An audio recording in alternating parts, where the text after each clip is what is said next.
tajam sudah dapat diamankan. Satu pelaku pencurian yang sempat viral, lantaran motor milik pelaku tertinggal di TKP berhasil ditangkap tim Jatanras Unit 4 Direktorat Reskrimum Polda Sumsel, Jumat, tanggal 4 Februari tahun 2022. Ia adalah Ma, 27, yang merupakan residivis dengan kasus curas. Ia melakukan aksinya bersama kedua temannya di Jalan Manumbing, Kelurahan 20 Ilir, Kecamatan Ilir Timur I Palembang. Kasubit 3 Jatanras Polda Sumsel, Agus Prihandinika dengan didamping Kanit Unit 4 AKP Nanang mengatakan, bahwa pelaku berjumlah 3 orang, yaitu atas nama MA, sedangkan kedua pelaku lainnya saat ini DPO. Saat itu, kata Agus, korban sedang membeli sarapan di TKP. Ketika korban sedang membeli sarapan di tempat tersebut, ketiga pelaku langsung berusaha merampas motor milik korban dan mengacungkan senjata tajam ke arah korban.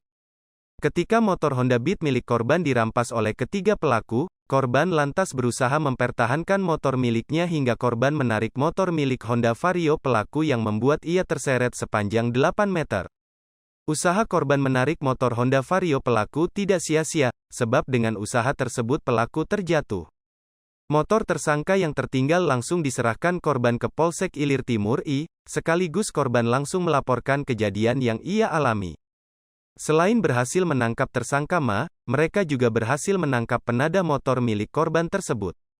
Sementara itu, Ma mengaku sudah 2 kali melakukan perbuatan kejahatan yang sama setelah ia keluar dari penjara. Ia mengaku motor yang digunakannya untuk beraksi merupakan motor adiknya yang baru saja dibeli.